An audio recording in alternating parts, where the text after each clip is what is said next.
Hello, it is me, Jen, and we are back talking about monsters again. I'm in my 4th week of doing the Artist's Way, and it is a great trip.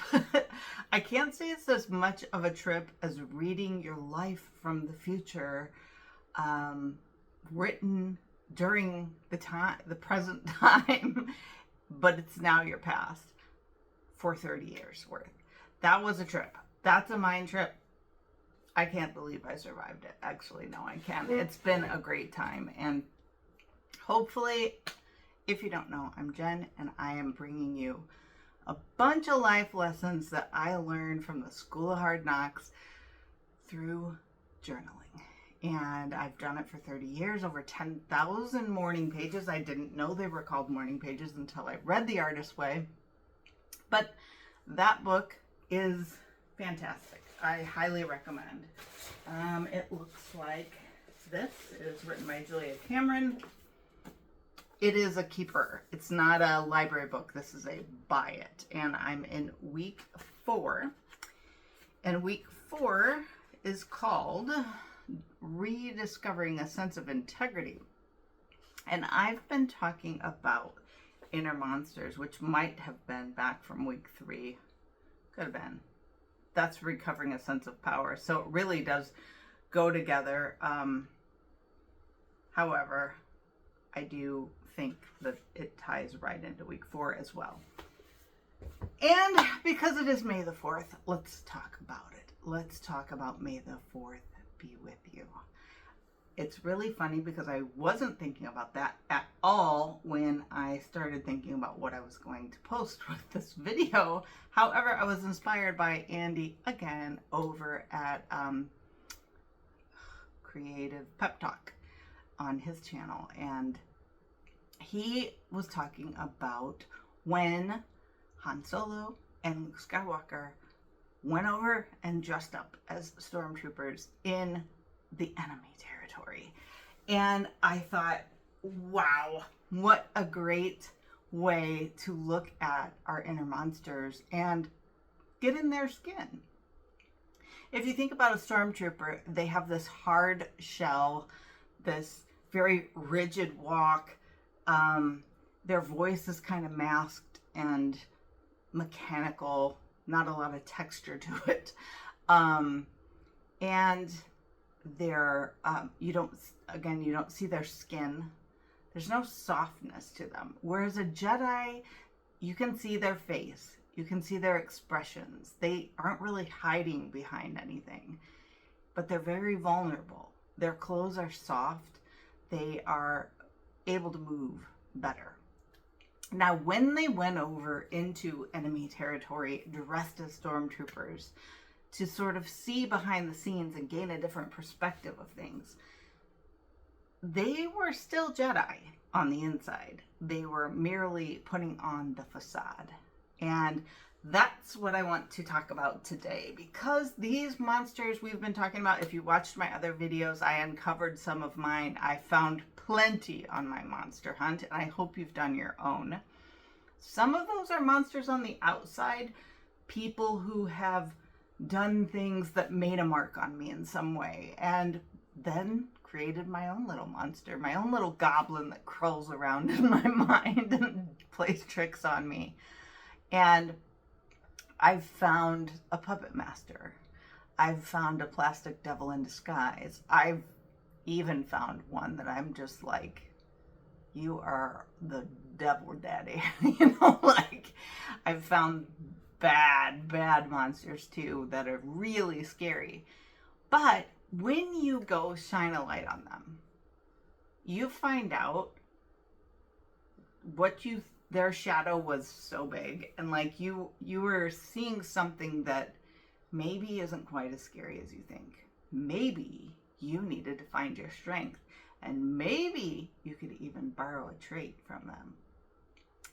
And so what I wanted to say is, if you've watched the previous videos on the monsters, I'm going to talk about another thing that I want you to look for, and it's the encouragers and finding the voice of the encourager, but that's going to be for another video, or this one's going to go way too long. it might be my follow-up to this, but I just didn't want to go too light too quick. We need to hang out in the dark a little bit longer before we go over there. So basically, when it came to Han and Luke and they were gaining this perspective thing, I was thinking about just some monstery type of stuff and perspective. And whenever you're in an argument with someone, and the reason that I'm thinking about this is because we often think of the other person as this monster, right? Like, they just don't get it. They can't. And they hear things like, you hear things or say things in an argument. I just need you to understand, or what you need to understand is, and I wish you knew how it felt. You say those things and realize that that's never going to happen. They're not you. They're not you. You're looking through a lens as the person that you are, with all of the gathered experiences and textures of your life and the vantage point that only you have. You know, like, sure, other people may share passions, desires, and as humans, we have like basic needs that we all share. But as far as a perspective, you're coming into that conversation bringing all of your myriad of monsters with you. They're coming into that conversation with all their myriad of monsters as well. So the idea that we're going to completely understand someone, I think, is funky. Not to say that you shouldn't be able to share a perspective, and that's what I want to get into today. I was watching the show Temptation Island. Ick, I know. Not good. At least not from my perspective. But it's one of those trashy shows where it's like you don't really want to watch. It's just on in the background. It's like, oh, drama, whatever. And they have, if you've never watched it, probably don't. but anyways, they basically go, it's a premise around relationships, and the people go on this temptation island where all of one half of the couple goes to one place where they're tempted by all of these potential suitors, right? And then the other group has different people that could be after them, and maybe they'll form a connection. You know, who knows what kind of connection, but they're forming something. And then they have these things that I just find, like, I find them kind of cruel, but again, these are people that signed up to do this and don't need to get into how much of this is scripted or not, but I digress. They're watching these videos of their partner on their new temptation land and seeing what looks like from their vantage point, and they would be correct. I think most people would probably see it from the same vantage point, that a lot of the behavior is less than ideal if you're in a romantic relationship that you are hoping to pursue into the future. And some would argue that, hey, you know what? We came on this. We want to play it out to the fullest extent. This is what you hear all the time. And if I don't do this, then I won't know for sure, you know? And yeah, we tell ourselves all sorts of things to color our world, whatever color we want it to be. And so whether you're right or wrong, I can't say. I'm not in your head. But what struck me most was that we'll say the guy in this scenario, he has in the past had indiscretion in their relationship, and now she's watching this, and he's kind of like, from her lens, is solidifying what she thought. She thought that he was interested in other people, not really interested in her, and they weren't really going to have a future together. So this is what she's seeing.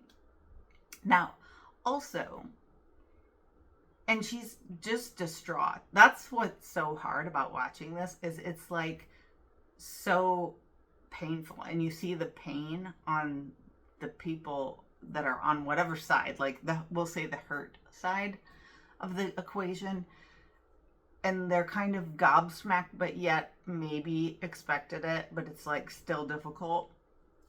And then you see the other side where maybe in a vulnerable moment, like one of those diary cams that they do on these type of shows, they'll say something like this. And I did take some notes because I do want to kind of keep things on track.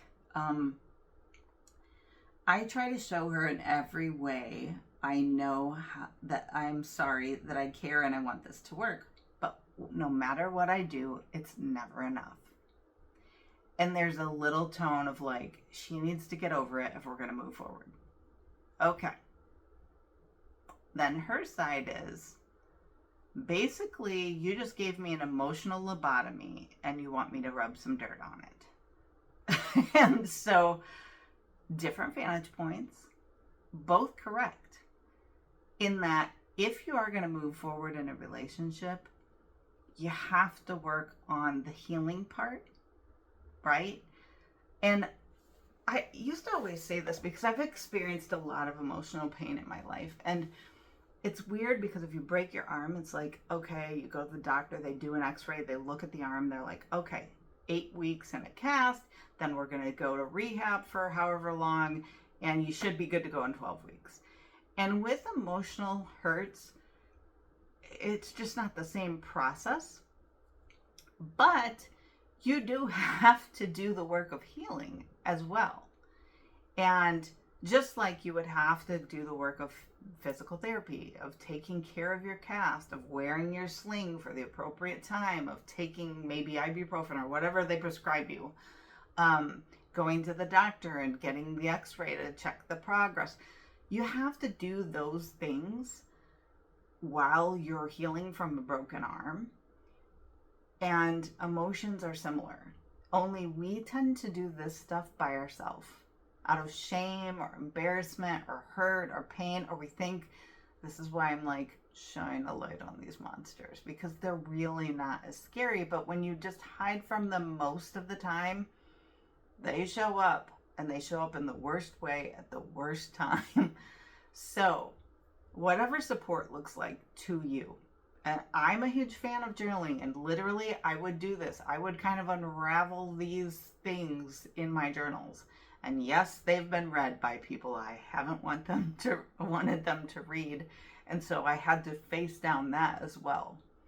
Because maybe I wasn't speaking my truth. Maybe I wasn't sharing my voice and expressing my real opinions on things. And I was hiding. And I've been accused of that. But I also will never apologize for using the tool of journaling, because I feel like there have been certain times in my life where I honestly did not, at the time, see or feel safe going to talk about this with some people. I didn't feel like I had the resources to get a counselor. I reached out to some people who betrayed me and made that whole cycle kind of compound. So I know that feeling as well. And so maybe a journal is a way to crack open what's going on, and for you to at least get it out and express it in some way.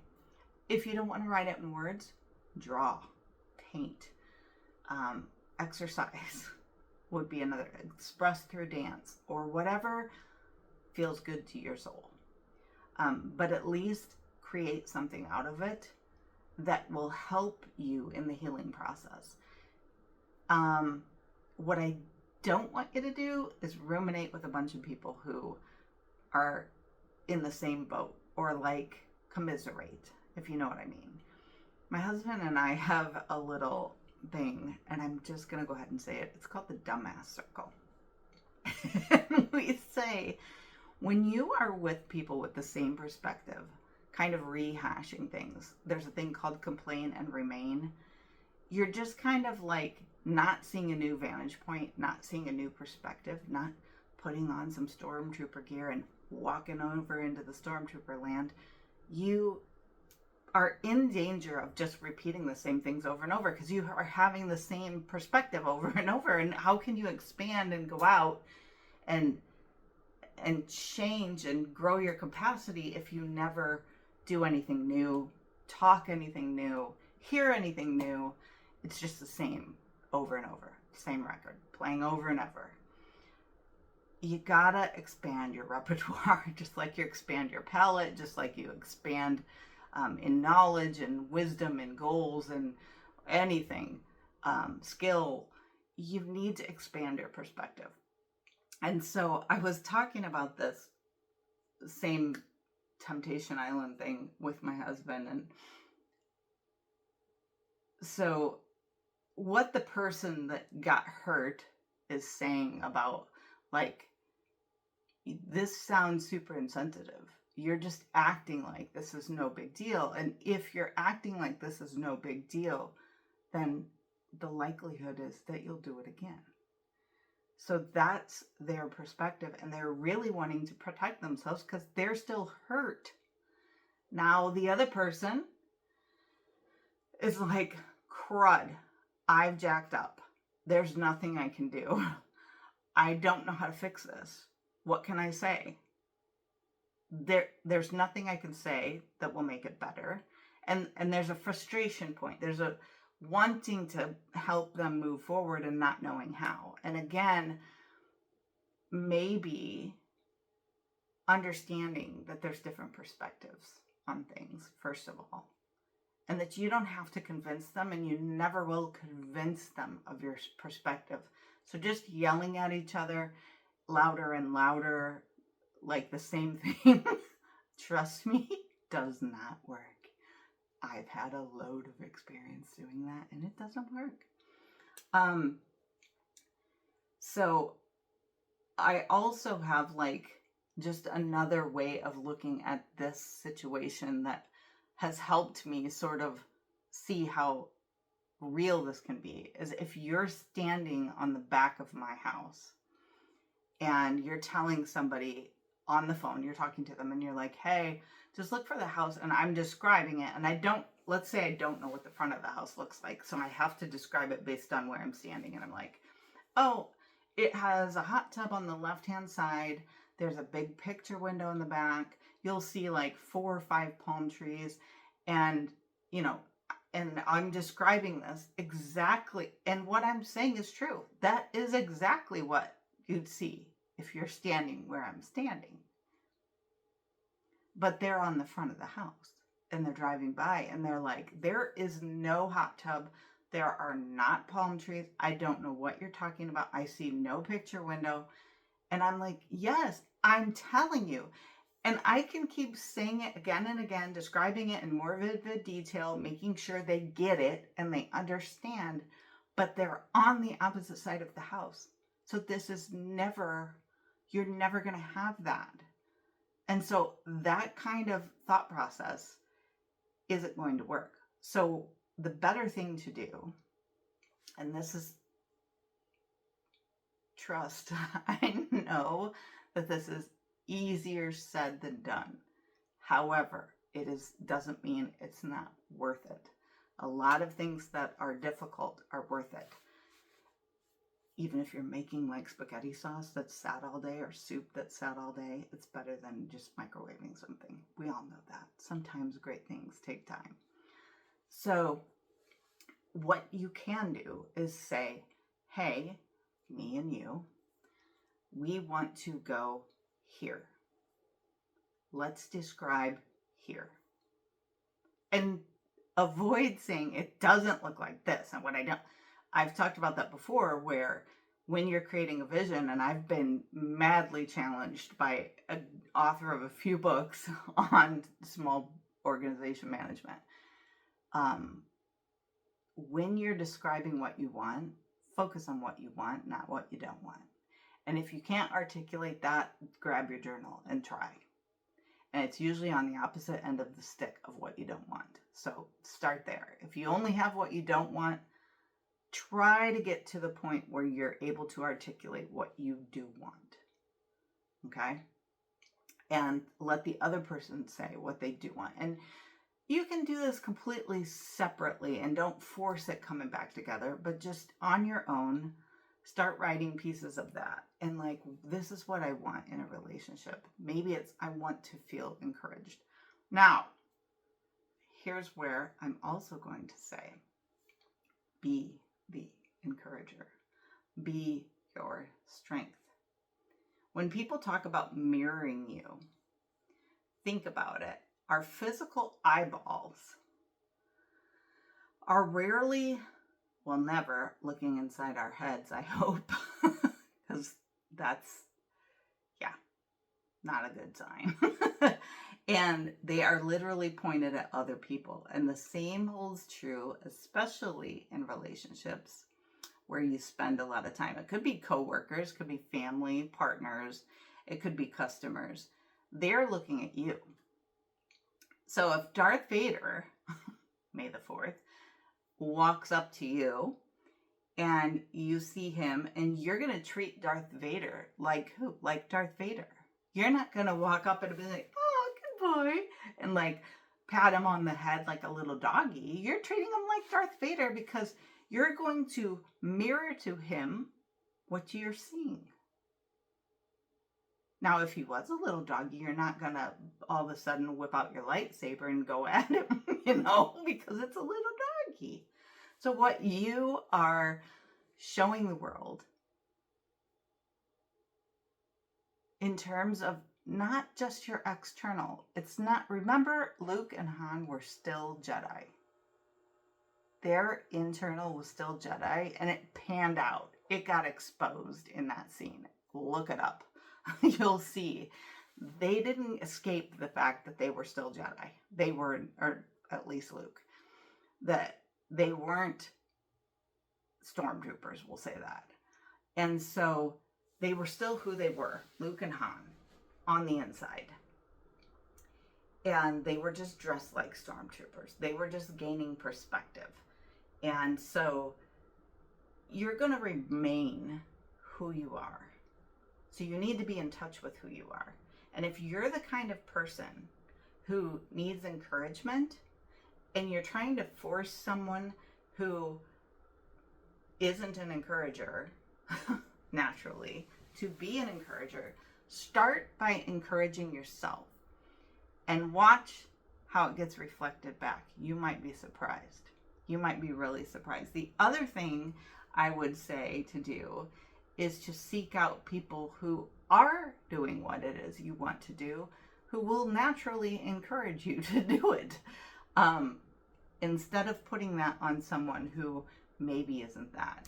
Just like if they're walking over there to Darth Vader, Darth and the stormtroopers are not going to say, yo, you want a hot dog and some beer, when they see them walk in their normal clothes. It's not going to be a nice little party. And you best believe you'd be better ready to deal with Darth Vader. You better be ready to meet the stormtroopers. You've got to meet that energy with that energy. You got to know who you're dealing with. So remain yourself, but understand the strengths that you have, that you bring to the table, and let those strengths shine. Don't try to act like them, because it's going to be exposed just like it was with them. So the other thing I wanted to share, that was about the mirroring, because they're looking at you. I realized that I was constantly discouraging, criticizing, and being totally unsupportive in the form of not making my dreams, my goals, very important, by giving them the time, giving them voice, giving them a lot of action and effort and energy. And I was talking about it. And then I was like, why aren't you encouraging me? Why aren't you doing this? Like, you should cheer me on. I cheered you on, blah, blah, blah, blah, blah. I wasn't doing anything about it. And I wasn't even believing in myself. I wasn't going out and stepping out in faith and going after them. And I was counting on someone else to encourage me. And that's difficult to admit, quite honestly. But you need to do it. You need to be that thing that you want. Not saying you don't go get support. Not saying the people around you shouldn't be supportive and they shouldn't be the kind of people that you want to be around that would be beneficial. But also know what's yours. Know what is your side of the street versus theirs. Because everybody, again, has their own monsters, has their own things, has their own stuff that you don't know about. Because you're not looking through life through their eyeballs. You're looking at them. Okay? We just have tiny nuances of things that will see it different. My husband and I have been traveling on the same ship now for 35 years, including our dating years. And he has more of the Darth Maul energy. Like, he is a guy who just goes at it. Like, when a fire is lit under him, he is full force. I am more the Jedi. I'm more like Yoda. Like, I'm talking deep stuff to this dude, and he's like, I don't want to hear it. Let's just go slay everybody. And so it's been an interesting journey. But the very things that I found scary, just like with my monsters, the puppeteer monster that I shared, Jagetto, in a different video, you'll see a picture of her on the thumbnail. Some of those things, I needed to understand that you got to be that. You got to have a little bit of that in you. And Jordan Peterson, like him or hate him, doesn't matter because he's got some good stuff out there that's worth listening to. He's got the 2 books, 12 Rules and 12 More Rules. One is black and one is white, and that's very on purpose. They're meaty books. I read them at a time where I was really trying to flesh out a lot about my personality and learn a little bit more about how I tick. And I found it very interesting that one of the concepts that he brings to light is knowing that you're capable of doing harm. And you think, Jen, what?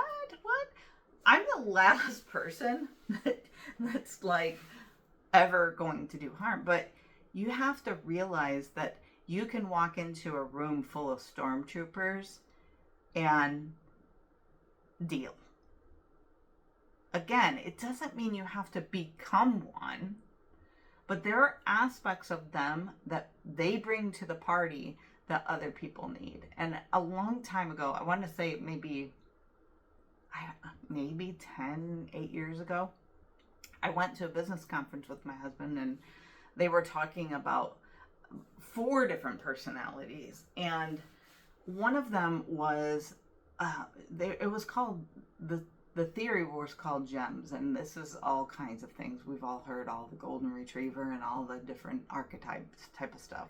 But this was really interesting because the people divided themselves in the room. And at the time, you don't know. They're just kind of like saying, if you're like this, go over here. If you're like this, go over here. If you're like this, go over here, etc. Until it was 4 groups. And my husband went in this group that was like the super kind, sweet, meek, whatever. And I'm like, what? I'm like, you're in the wrong group. Because there was a group of people who were super competitive, like firecracker go-getters, which were on the opposite side of these people. The group he went into were the people who, if your family heirlooms needed holding, they would hold it forever and keep it in museum quality. They are the guardians of all things human kindness. And he went over there, and I'm like, He is very competitive. So directly across from them were the super competitive people. And in this, and I'll get to mine in a minute, don't worry. In this, they were saying the people that these super kind people who are really genuine, passionate about causes, they're not going to be flashy, right? They're going to be very soft-spoken, very warm, fuzzy, loving and crying people. And these guys are going to run them over, right? But what the speaker was saying is these people over here need them because they need their passion, their heart, their conviction, while these people over here need their energy. They need their fight. These people are so kind-hearted, they don't want to hurt a fly. They don't want to hurt anyone. It's so against their nature. And these guys are like, I don't want to say they'll use everybody, but you know what I mean? They win at all costs. Win at all costs. But they need each other's energy, right? And if these guys want to get their cause handled, and they come into a room full of stormtroopers, you can't walk into a room full of stormtroopers and be like, well, I really care about puppies. Because they don't. They won't. They're not made up like that, right? And you're wanting them to see it your way from your side of the house. And we're different people. We're different people. Now let's go back to mine and see where you might fit in here. And this is like so wild. So I was in the thing where it's like, order. Just give me order, give me peace. Let's follow the rules. Let's do what we're told. Let's get cracking. Let's get shit done. And let's just not have any nonsense. Come on. And some of these, by now, nature versus nurture. Some of this is things that you've developed because of monsters that have been in you. Some of them are aspects of you that are just hardwired. I mean, when I was a little child, the teachers would have me teaching other kids. They would have me be the one who showed people how to do stuff because I followed the rules. I did what I was told. And that's the same thing that got me right under a puppet master. So, yeah, you need to have some strength so that doesn't happen. But I digress. Across from me in the room were the people who just had fun. They were the people who wore the wild outfits and were like, let's go party, let's go to the disco, let's go have fun. Now, I have to say, those are some of my favorite people. And that's why I think my husband went over into the group of people who have these giant hearts, because he loves those people. He loves people like that. And relates to them on some level, which is really strange for me to watch, quite honestly, but I see it from different people in his life. And I think a lot of his competitiveness and his desire to win and his drive comes from some monsters. And a lot of my order and a lot of my control and like, let's just keep things kosher, let's just keep it moving. That is all, not all. Some of it is very nature, but some of it is formed from different things throughout my life. Not all of it bad, just stuff. Some of it's culture, like whatever culture you're steeped in, that too can do it. Whether it's religion or the school or the town you grew up in, family dynamics, whatever. Like all of this colors our life and creates this puzzle piece. And this is why I'm telling you, no one has that same makeup. No one has the same bits and pieces. You might be 3 drops of the go-getter and 45 drops of the heartbeat and 10 drops of fun and crazy, like we all have a different mixture of that. So, again, trying to have somebody be exactly who you want them to be and like see things exactly how you see them is just probably not going to work. And so you need to be able to figure out a vision for a way forward. Whether that just means, hey, we're on a trip together and let's have fun no matter what. I always say that. Like, let's just have fun no matter what. It's vague, it's whatever, but we're going to center in on that. Maybe you're going to be like, we can agree that we want to have a peaceful relationship. Now, what peaceful looks like to one may not look like to another, but you can start there. I started with my husband, just us naming out like 5 words that were really important to us, and I shared that in a video before. It's a really great way to create a vision, is to start with your values and the things that are important to you. If you can pick 5 of the most important, you can look online for different word banks for value words, and you can center in on some that are similar and then work from there forward. Then you're not just always like hammering on everything that's different, because that chasm then just grows. And point being, sometimes having the direct opposite in your life, that tension that you feel, isn't always bad. Sometimes facing your monsters inside of you, or the things being reflected back to you that are frustrating, are things that are in you that are frustrating you. Like I said, I was not encouraging me. Every time I turned around, internally I was saying all kinds of things like, you're never going to do it. They're smarter than you. What do you think you're doing? You're too old. You're too this, blah, blah, blah. That was my attitude towards it. And that was reflected back to me, and I made it about him, and I was pissed at him. Now, that's not to say that I wouldn't like the dude to encourage me more, and I've had that conversation, and he has given it a good shot. He's not a natural at this, so he works at it, and he's done the same for me. He's said things to me, and we've had those hard conversations.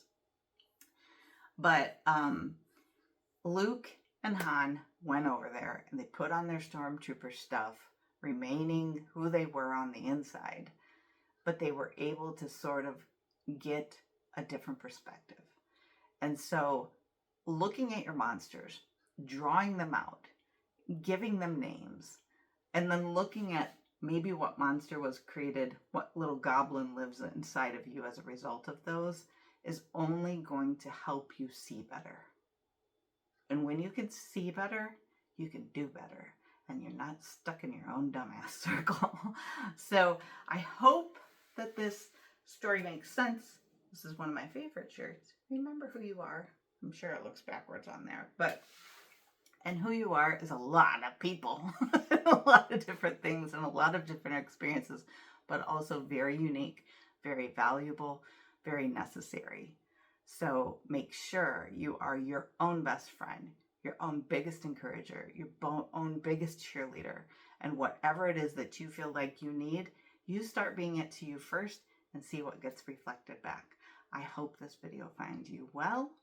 I hope you are digging up those monsters and giving them the what for. I like to also draw them out, but I was thinking to myself, man, it might be kind of fun to, like, the real meanie head ones, it might be kind of fun to like build a fake dummy of them and just beat them up in the yard. I don't know, just an idea.